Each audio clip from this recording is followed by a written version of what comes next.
Foro de la Historia. El pasado tiene mucho que contar. Bienvenidos y bienvenidas a Foro de la Historia. Hoy estamos aquí otra vez para hablar de novela histórica y hoy vamos a hablar de nuevo con Mario Escobar porque, bueno, pues gracias a su arduo trabajo le tenemos aquí cada 2x3. Yo la verdad que estoy súper contento porque además todos estos libros hablan sobre la memoria, sobre la historia, en concretamente sobre el Holocausto, aunque hemos entrevistado además sobre otros miles, o sea, otros decenas de escenarios, ¿no? Como por ejemplo la Librería de Madrid, donde hablábamos de la Guerra Civil, o por ejemplo la Biblioteca de San Malo, que aunque tiene que ver con la etapa de la Segunda Guerra Mundial, no es propiamente la cuestión del Holocausto, ni está ubicada en Auschwitz, como es este libro Canción de Amor de Auschwitz, que además has publicado recientemente. Y bueno, pues la verdad que me alegra muchísimo hablar de estos temas, porque contigo siempre es un placer reflexionar acerca de la memoria que tan necesaria es en nuestra época. ¿Qué tal estás, Mario? Pues muy contento de estar contigo, la verdad, y de hablar de estos temas que, como bien dices, por desgracia ya no son, pues eso, un hecho del pasado, sino que son de plena actualidad, ¿no? Vemos en las noticias cómo los conflictos anteriores, la Segunda Guerra Mundial, influyen en el mundo contemporáneo. La guerra de Ucrania no es sino un capítulo más de esa guerra mundial.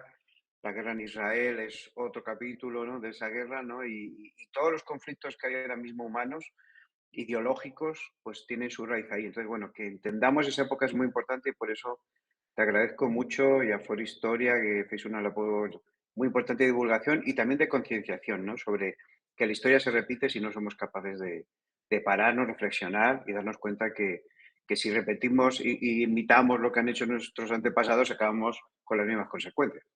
Hombre, cierto es que la utilidad de este espacio, que al final, bueno, pues creamos de una manera casi casual, bueno, pues era esta, ¿no? Era concienciar, que la gente leyera, que creo que es algo que en España, ya lo dijo Manuel Azaña, ¿no?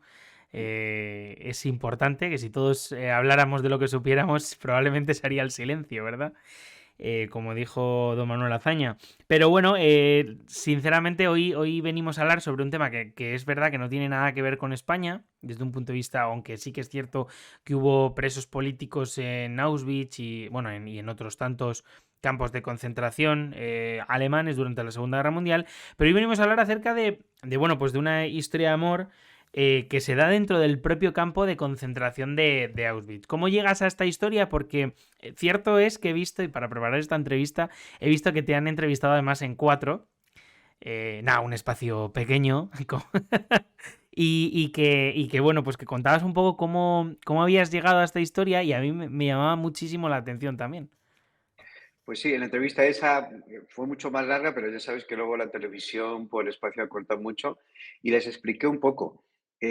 No hace todavía 10 años que salió Canción de Cuna, que ha sido una novela, Canción de Cuna de Auschwitz, que bueno, ha sido traducida en muchos idiomas, que fue mi primera inmersión en el mundo de Auschwitz y en la Segunda Guerra Mundial, porque hasta ese momento había escrito muchas novelas de aventuras, con otro tono, pues más del siglo XIX, principios del XX, y sumergirme ahí fue un infierno, ¿no? Y casi 10 años he tardado en volver a sumergirme, pero claro, cuando me llega esta historia emocionante, una historia llena de esperanza, ¿no? En medio de el horror de Auschwitz, como es una historia de amor de dos personas en Auschwitz, dije, bueno, creo que es el momento de volver a sumergirnos ahí y encima, pues con una realidad histórica, pero también una realidad presente que tanto se parece en muchos sentidos, ¿no? Entonces, leyendo el New York Times, no es que lo lea todos los días, pero leyendo una de las noticias del New York Times me di cuenta de esta historia entre Zipi y David y me parece que era una historia emocionante, ¿no? De unos ya pues casi con 90 años, dos personas con casi 90 años, que por los nietos de uno de ellos pues vuelvan a reunirse 72 años después, ¿no?, de esta aventura de Auschwitz y rememorar esa época, me parecía que era una historia ya casi escrita, ¿no?, novelada, porque solo había que poner bajo en papel, ¿no?, en negro sobre blanco, pues esa historia emocionante de esta pareja. Que además es que se conocen en 1943 en medio de todo el horror de los experimentos de Mengele, que además Es un personaje que aparecerá en la novela y que, bueno, ahora hablaremos de un poco de los personajes. 1943 es el momento en el que ya se ha aprobado la solución final y, bueno, es el momento en el que empiezan a asesinar vilmente a miles y a millones de personas en pues lugares para el horror, como son este Auschwitz y ahora para el recuerdo. ¿Cómo, digamos, has intentado plasmar, digamos, este Auschwitz? Porque, claro, a día de hoy lo que queda es como una especie de memorial donde se puede ver, y yo es cierto que en Auschwitz no he estado, pero por ejemplo está en Dachau y en Sachsenhausen y en otros campos de concentración, bueno, y en el caso de Dachau también de exterminio. Em, pero ¿cómo has intentado plasmar este espacio? Porque hoy lo conocemos como un lugar de visita a lo que es el horror, pero claro, ver, digamos, plasmarlo con miles de personas hacinadas en unas condiciones infrahumanas y con, digamos, una violencia que es a tal nivel que es inimaginable para nosotros ahora, incluso con los conflictos que podemos ver en la actualidad. ¿Cómo has intentado plasmar este lugar? La verdad que ha sido difícil, ¿no? Yo viajé en el 2014, en ese invierno del 2014-2015, porque el libro anterior lo escribo en el 2015, aunque sale público en el 2016, y para mí ya fue terrible. Yo también había estado en Dachau. Dachau para mí fue muy significativo, fue el primer campo. Descubrí ya en el escenario, ¿no? Porque en los libros lo habíamos leído muchas veces, ¿verdad? Pues lo que había sucedido allí. Pero claro, Auschwitz es de una dimensión tan terrible que se escapa a la mente humana, ¿no? Primero, físicamente, son muchas hectáreas, son varios kilómetros cuadrados, casi 30 o 40 kilómetros cuadrados, porque no es un campo, es todo un complejo de campos, de fábricas, terrible. Y claro, lo que más se conserva es Auschwitz I, porque estaba hecho de ladrillo, era un antiguo campamento militar polaco y de la caballería se cree, y entonces, bueno, se había conservado. Y Auschwitz II se intentó conservar cosas, pero muchos, bueno, algunos sí son de también, bueno, la entrada, ¿verdad? Que era un símbolo de ella, de Auschwitz II-Birkenau, y algunos símbolos más de ladrillo, pero los barracones de madera han sido reproducidos, que eran barracones para caballos, realmente eran para caballos. Entonces es difícil al principio sumergirse, ¿no? Yo en ese primer viaje, que fue muy, muy intenso, era invierno, ya eso nos ayudaba a sumergirnos un poco, con las horas de luz un poco diferentes a las del verano. Encima nos llevó un guía polaco que hablaba perfecto español, que era historiador, y pudimos ir a sitios que no iba normalmente la gente normal, ¿no? Las visitas normales, al campo gitano y meternos en algunos sitios un poco especiales. Y yo me acuerdo en aquel primer viaje que yo le preguntaba al guía, bueno, ¿a qué olía Auschwitz? Quería ver lo que veían en el horizonte los prisioneros, quería sumergirme totalmente en ese momento, en esa historia, ¿no? Ya lo hice con Canción de Cuna de Auschwitz, en la piel de una madre que va con sus hijos a ese campo terrible, y ahora quería hacerlo con esta pareja, ¿no? Y situarme en estos años. Es verdad lo que decías, el año 43 es muy clave. Es verdad que la idea del exterminio ya estaba. De hecho, Hitler un poco habla de ello en su libro, ¿no? En Mi lucha, y hay un discurso muy significativo cuando ya empieza la guerra total, después de la invasión de Polonia, que dice, si llegamos a una guerra total, esto supondrá el exterminio de los judíos en Europa. Lo dice en palabras textuales ante el Reich, y luego se va a ir cumpliendo a pies juntillas, ¿no? Y un poco, pues quería reflejar ese año 43, que la maquinaria de asesinato está a pleno rendimiento, que hay algunos cambios, porque en el año 43 hay varios cambios. El comandante va a ser cambiado por un problema de corrupción, que es un poco irónico, ¿no? En un sitio que era todo corrupción y todo maldad. Y también cuando las derrotas en Rusia y el uso de muchísimos soldados alemanes va a hacer que el exterminio frene un poquito, ¿no? El 43 es un momento, sobre todo a finales, que se va a frenar, ¿no? Entonces es un año muy interesante por eso, y también es el año en que llega el doctor Mengele a Auschwitz, ¿no? Para hacer sus experimentos. Entonces era como el año más significativo porque es del auge, ¿no? Cuando está toda la maquinaria en pleno rendimiento y se están produciendo cambios en el campo, y cómo estos protagonistas tienen que estar en continuo, ¿no?, movimiento. Entonces, era sumergirse en ese año tan terrible, pero interesante en el aspecto de Auschwitz, e intentar ponerme la piel de los protagonistas, ¿no?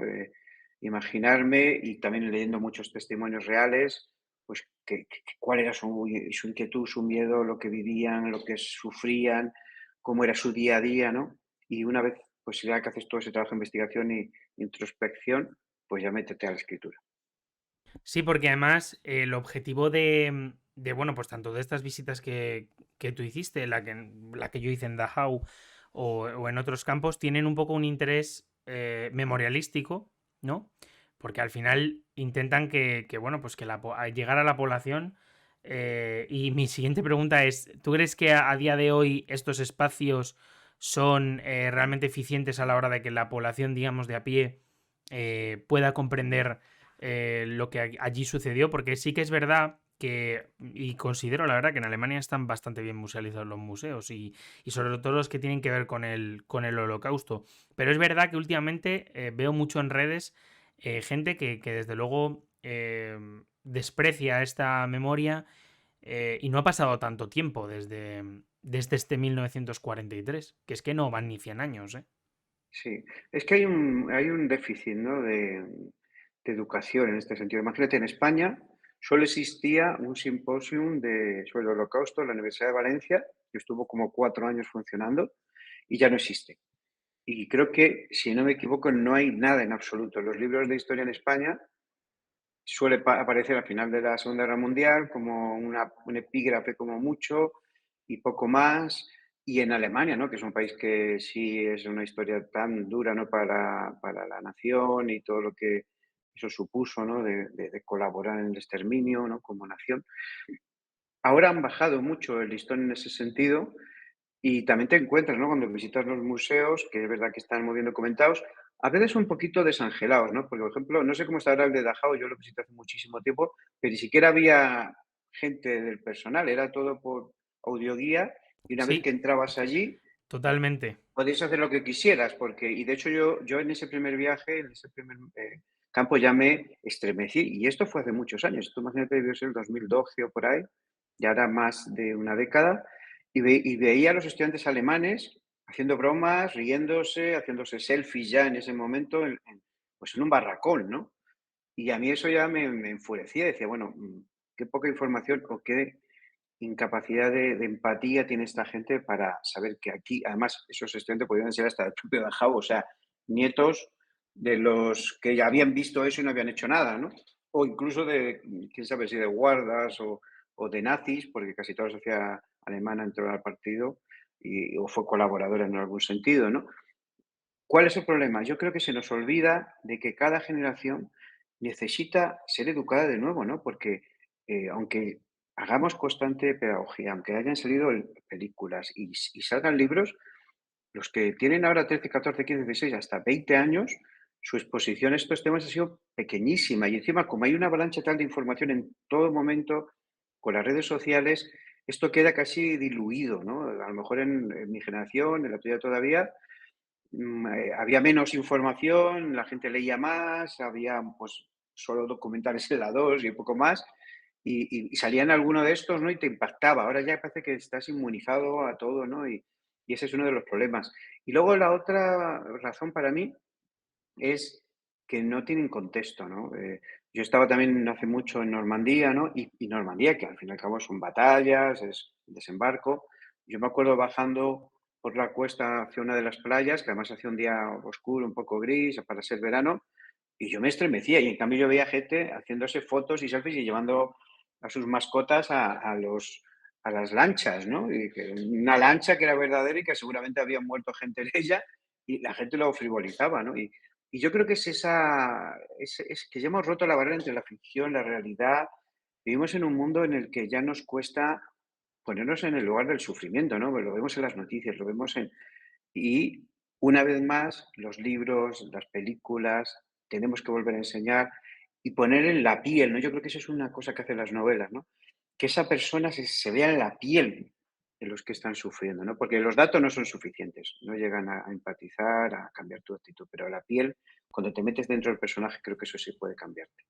Sí, de hecho, justo por el tema de las redes sociales es por lo que iba la pregunta, porque cierto es que hay veces que es bastante complicado y que todo se diluye.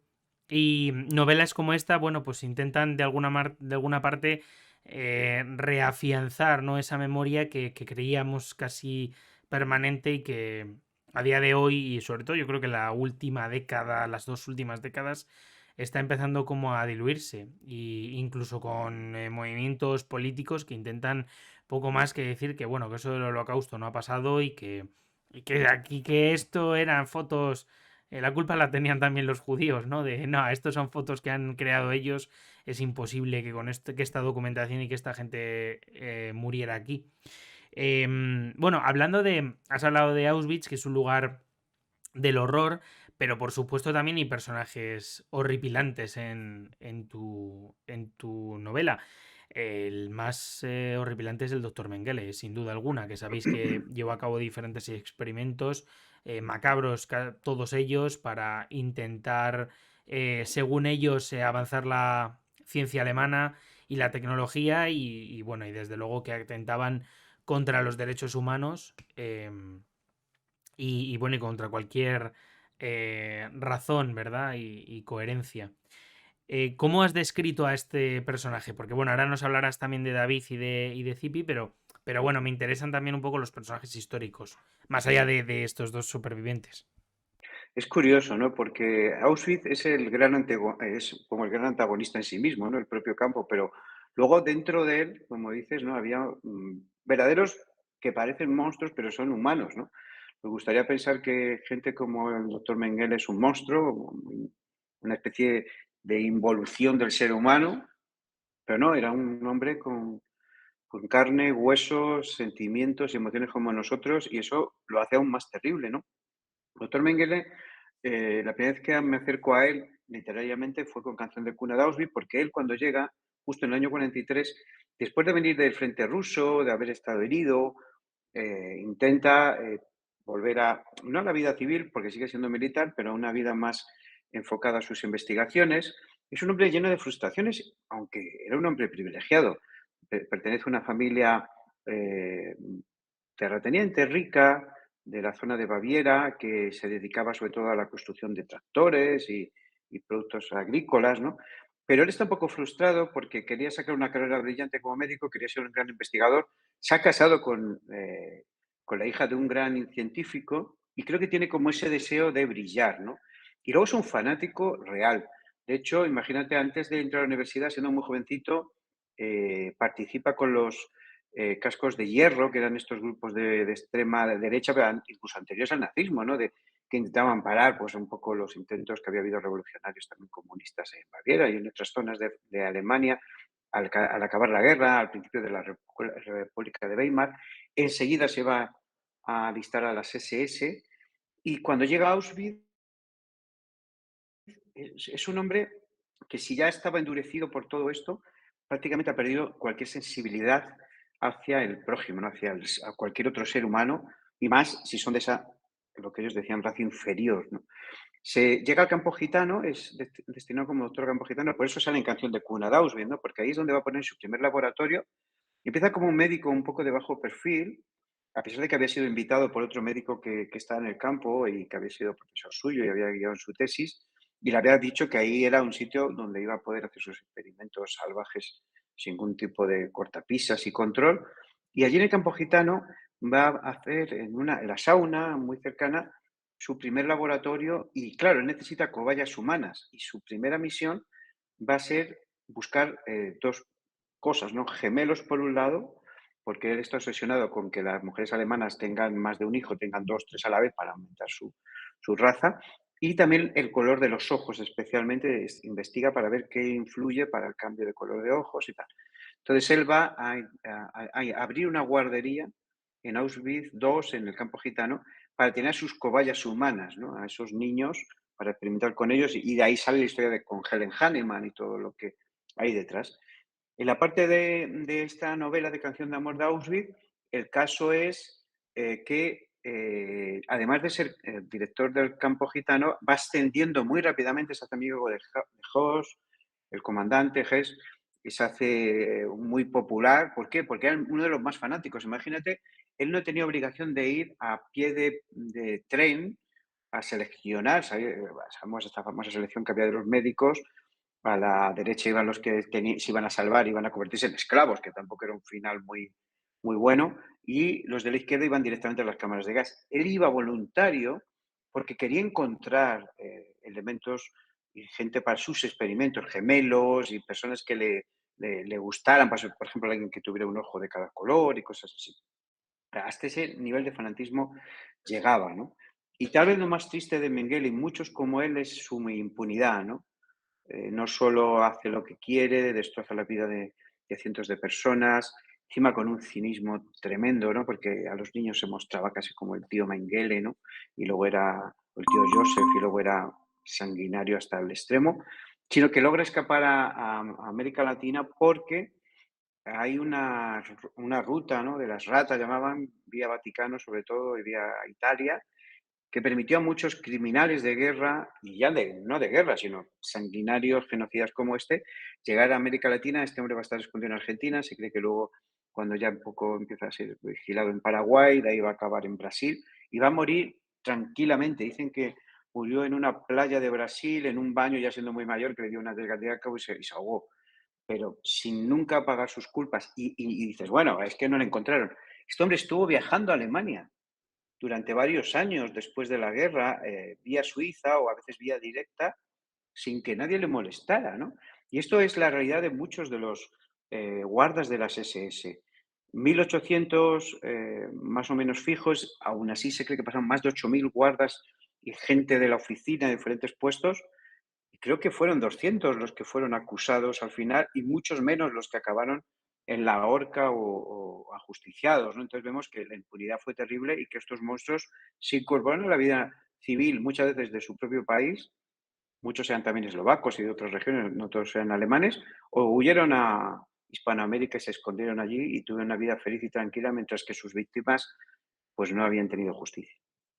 No, y de hecho, es más, a día de hoy, bueno, incluso todos los años salen, ya cada vez son menos, pero salen algunos que otros juicios a personal de Auschwitz. Creo que la última vez fue una enfermera que con prácticamente 100 años fue juzgada y esperamos que son los menos y que desde luego pues ya has contado la historia de Mengele, que acaba sus días fugado. Lo curioso, bueno, como de todos modos, también es verdad que hubo una especie de búsqueda de estos criminales de guerra por parte del Mossad, por si alguien lo quiere de alguna manera leer, o que es el cuerpo de inteligencia israelí, después de la creación del Estado de Israel en el 47, y que estuvieron buscando criminales de guerra. Pues bueno, de hecho, Eichmann, me parece que es, Ujú. fue, vamos, detenido por el Mossad y juzgado en Israel. Bueno, independientemente de eso, es un dato que para quien quiera leer acerca de ello, pues es interesante. De todos modos, también hubo, hablabas de los guardas, pero también dentro de los propios judíos, y esto, por cierto, no es la primera vez que lo hablas, porque, por ejemplo, me acuerdo yo de un libro que tenías ambientado en Varsovia, en ese Ujú. gueto, hablabas de que también había, digamos, ciertos, vamos a decirlo, judíos, que, digamos, se dedicaban a controlar también a a la población, ¿no? Y bueno, también en Auschwitz y en estos lugares estaban. Sí, bueno, siempre ha habido personas que por sobrevivir son capaces de cualquier cosa, no tienen escrúpulos. También hay que ponerse en su piel, que hubiéramos hecho nosotros, pero que en principio traicionan a su propia gente. Hay una pequeña diferencia con los guetos. En los guetos todos eran judíos, entre comillas, porque también había algunos gitanos, se introdujeron más tarde. Y entonces los guardas eran todos judíos también, ¿no? Esa especie de policía que habían puesto en el gueto y incluso pues el sistema de estructura del gueto estaba hecho por un comité, ¿no? De ancianos judíos que lo gobernaban, aunque luego en el fondo quien tenía el sartén por el mango eran los nazis, claro. En los campos era un poco diferente, porque cuando se crea Auschwitz es muy complejo, ¿no? Auschwitz se crea Himmler, que era un tipo muy obsesionado y que se había especializado además en temas pues biológicos, ¿no? Y sobre todo de crecimiento de granjas. De hecho, había fracasado en este campo antes de meterse en las SS. Él quería hacer granjas más productivas de conejos y diferentes tipos de animales. Su primera idea es hacer en Auschwitz algo parecido, una especie de granjas, huertos experimentales. La zona pantanosa de Auschwitz, porque está entre dos ríos, que encima es una tierra muy arcillosa, muy improductiva, se lo impidió. A pesar de ello, murieron miles de personas intentando cumplir ese primer objetivo de Himmler, y luego ya empieza a ser un campo de concentración.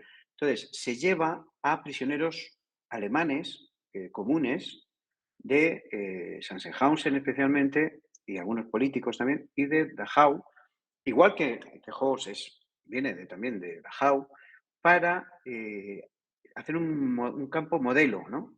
Y estos prisioneros van a ser guardas del futuro Auschwitz, hasta el punto de que la mayoría sobrevive. O sea, imagínate, las condiciones de vida de Auschwitz en general eran terribles, murió más del 90% de la gente que pasó por Auschwitz, y estos, en cambio, casi todos sobrevivieron. ¿Por qué? Porque desde el principio colaboraban con los nazis, incluso tenían privilegios, desde poder ir al prostíbulo que se abre en Auschwitz I, podían acceder a bebida, podían a veces incluso no vestir el uniforme o menos. Cuando estaban en los barracones, por ejemplo, de Auschwitz de prisioneros, ellos tenían una habitación aparte que a veces tenían a sus propios, pues bueno, casi efebos, ¿no? Amantes, de los que abusaban, muchos de ellos adolescentes que llegan a los campos, y esos tampoco pagaron por sus crímenes. Algunos sí, porque cuando, por ejemplo, Auschwitz es liberado por los rusos, muchos prisioneros, en un acto ya de rebeldía y de odio hacia esta gente que tanto daño se había hecho, llegan a atacar a estos porque, claro, los guardas habían huido, pero algún capo, que era como llamaban a esta gente, estaba allí, ¿no? Pero la mayoría quedó impune. Totalmente, pasaron incluso como víctimas, ¿no? De que también habían estado encerrados. Muchos de ellos además eran de origen político. También algunos criminales. ¿Qué piensas, no? Una persona que a lo mejor es encarcelada por una ideología, porque quiere cambiar el mundo o tal, acaba pues animalizándose, ¿no? Convirtiéndose en un monstruo, porque por sobrevivir es capaz de ir cediendo hasta convertirse en verdugo de otros prisioneros, ¿no? Eso es terrible, pero habla también un poco de la condición humana y de lo que somos capaces de hacer para sobrevivir en casos como este. Y bueno, digamos, siguiendo un poco ya con la historia, hablábamos de David y de Zipi, que se reencuentran tras 70 y tantos años, ¿no? De estar separados. Esta historia, bueno, entiendo que tuvo bastante repercusión en cuando se la sacaron los artículos. Y bueno, ¿cómo has intentado plasmar tú a estos personajes, digamos, de dónde vienen y cómo se relacionan entre ellos? Son dos personajes muy agradecidos. ¿Por qué? Porque están llenos de matices, ¿no? Cipi es una mujer de 20 y pico años, es diseñadora como gráfica, mujer muy independiente, es eslovaca, es del grupo de mujeres eslovacas que son engañadas, es judía, son engañadas diciendo que van a ir a trabajar a Alemania, de las primeras redadas que hay de mujeres, porque al principio se llevan a los hombres, y sobre todo hombres en edad de trabajar, y acaban en Auschwitz. Se les obligan, junto a los rusos, porque también murieron muchos prisioneros rusos, que no se habla de los pobres mucho, en Auschwitz, junto a los prisioneros rusos de hacer Auschwitz II. De hecho, cuando Zipi llega allí, tiene trabajos forzados, casi muere, pero como son de las primeras mujeres, cuando se crea el campo de mujeres en Auschwitz, un grupo de eslovacas son elegidas para llevar la administración de ese campo. Los alemanes no hacían trabajo administrativo, de oficina, como quien dice, ¿no? Entonces, claro, una amiga de Zipi logra llegar a ese puesto y es lo que va a salvarla. Pero es una mujer muy versátil, muy inteligente, sabe manipular a los nazis, ¿no? Y gracias a eso, muchas veces de las listas, ¿no? de personas que estaban condenadas a las cámaras de gas, ella logra borrar gente, mandar un poco más de comida a un barracón que sabe que están en una situación. Entonces, esa posición un poco privilegiada le va a permitir tener un conocimiento muy global del campo y saber por qué rendija, ¿no? Pues cambiar cosas, aunque sean pequeños cambios, ¿no? Y David es todo lo contrario, ¿no? Es un chico muy jovencito, llega pues a una situación destrozado emocionalmente por la pérdida de toda la familia, casi dejándose morir. Y encima el primer trabajo que tiene, imagínate, es recoger los cadáveres de la gente que se suicida por el día hacia las vallas electrificadas, pues alguien tiene que recoger esos cadáveres para llevarlos, para quemarlos, ¿no? Y ese es el primer trabajo. Imaginemos un chico de 17 años que aunque ya ha vivido en el gueto de Varsovia y ha visto muchas cosas, pero todavía el gueto no estaba tan mal como luego llegó a estar, que le hagan eso, ¿no? Y llega un momento en que acaba encarcelado por un problema que surge con un guarda, y es ahí donde se van a conocer, porque él, que durante toda su vida, desde niño, tiene una voz prodigiosa, es un cantante que empieza a hacerse conocido en Polonia, entre la comunidad judía, de desesperación y terror, está cantando en una de sus celdas y ella al pasar le escucha, ¿no? Y eso les va a unir.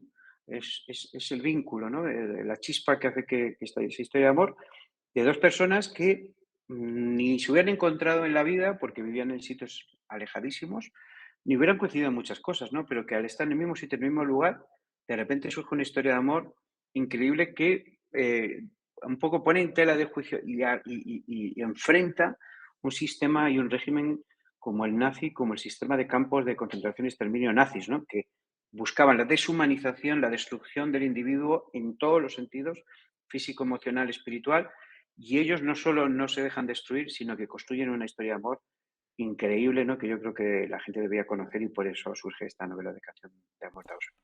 Y bueno, ya digamos, pues para, digamos, finalizar un poco la entrevista, más allá del libro, eh, bueno, te ha llevado bastante tiempo el escribir esta novela.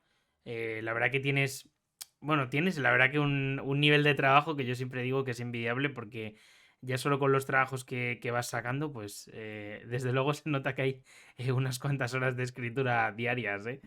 ¿En qué estás pensando ahora? ¿Vas a seguir, digamos, hablando de este tipo de temas? ¿Vas a virar hacia algún otro diferente o otra época o país diferente?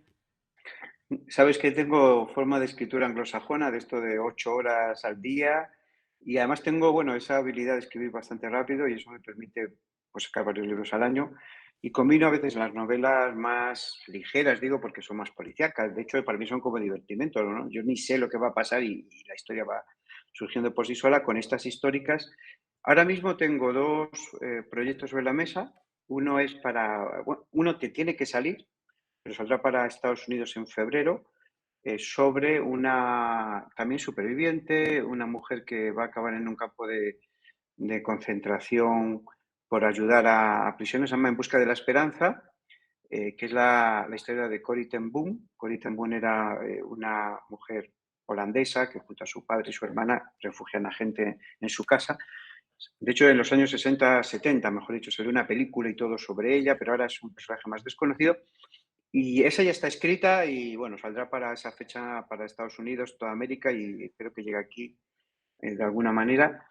Y la que estoy ya investigando y sumergiéndome un poco es sobre un personaje muy interesante, ¿no? Que es un teólogo alemán llamado Bonhoeffer, fue un enemigo acérrimo de Hitler, hasta el punto que imagínate, Hitler antes de suicidarse firma una sentencia de muerte. Y es la de Bonhoeffer. Bonhoeffer está en Dachau en ese momento y dice, bueno, la guerra la hemos perdido, yo me voy a quitar la vida, pero que este hombre muera, ¿no? Y era un joven, porque no era muy mayor, 30 y pico años, teólogo, que le había puesto en jaque muchas veces. Este joven había estudiado en un seminario luterano, luego se había hecho en la universidad, había estudiado teología, y desde que Hitler se postula para la presidencia y luego ya, en cuanto gana las elecciones, él se convierte en un acicate, ¿no? Contra Hitler, escribiendo artículos, dando conferencias, charlas, y cuando la Iglesia luterana es absorbida, ¿no? Y abducida casi por el nazismo, igual que la Iglesia católica en Alemania, él crea lo que llama la Iglesia confesante, que es la Iglesia rebelde, ¿no? Que en la clandestinidad sigue luchando contra el nazismo. Entonces es una historia muy emocionante de una vida muy azarosa porque durante el periodo de la República de Weimar viaja a Estados Unidos, es un hombre muy conocido también allí, al otro lado, está en Inglaterra y justo, imagínate, cuando estalla la guerra, que sabe que aún el régimen se va a poner mucho más estricto y que puede suponer la muerte, decide regresar a Alemania de manera voluntaria, ¿no? Que se podía haber quedado en Inglaterra y haberse salvado. Y es un poco la historia de este hombre, cómo se enfrenta al nazismo desde la llegada de Hitler al poder hasta cuando acaba en este campo de concentración de Dachau y todo lo que sucede en su vida, ¿no? Es un poco el proyecto que estoy ahora empezando a ya acabar de investigar y empezando a escribir dentro de poco. Pues la verdad que es súper interesante la historia de este, vamos, de este teólogo. Y oye, pues ya sabes que esta es tu casa para hablar sobre ello. De todos modos, la verdad es que hoy nos gustaría recomendar, y dejaremos el link de este libro, de Canción de Amor de Auschwitz, y os dejaremos, pues nada, todos los links para que lo podáis adquirir. La verdad es que te deseo lo mejor con este libro, aunque bueno, cierto es que, y como bien dicen aquí en el libro, el ABC, por ejemplo, que eres un autor superventas, tanto en España como fuera, pues no creo que sea muy difícil que se siga manteniendo esas ventas y que al final pienso yo que cada libro que se vende es bueno, pues el fomento de esa memoria y que para nosotros aquí en el foro es tremendamente interesante y por eso es lo que digo que esta es tu casa. Es la nuestra, es la de todos, pero la tuya especialmente porque, oye, quien trabaja este tipo de temas es importante, bueno, pues darle espacio. Dicho esto, me gustaría despedirme y nada, nos vemos el próximo domingo aquí a las 6 de la tarde. Muchísimas gracias y chao. Si te ha gustado este podcast, puedes darle 5 estrellas en Spotify. Por otra parte, si lo ves desde iVoox o desde YouTube, puedes darle un buen like. Asimismo, nos puedes seguir en redes sociales para ver los artículos que vamos publicando en forodelahistoria.com. Recuerda que tu apoyo es fundamental para este podcast y para, bueno, pues las personas que lo componemos. Muchísimas gracias y nos vemos la semana que viene. Chao.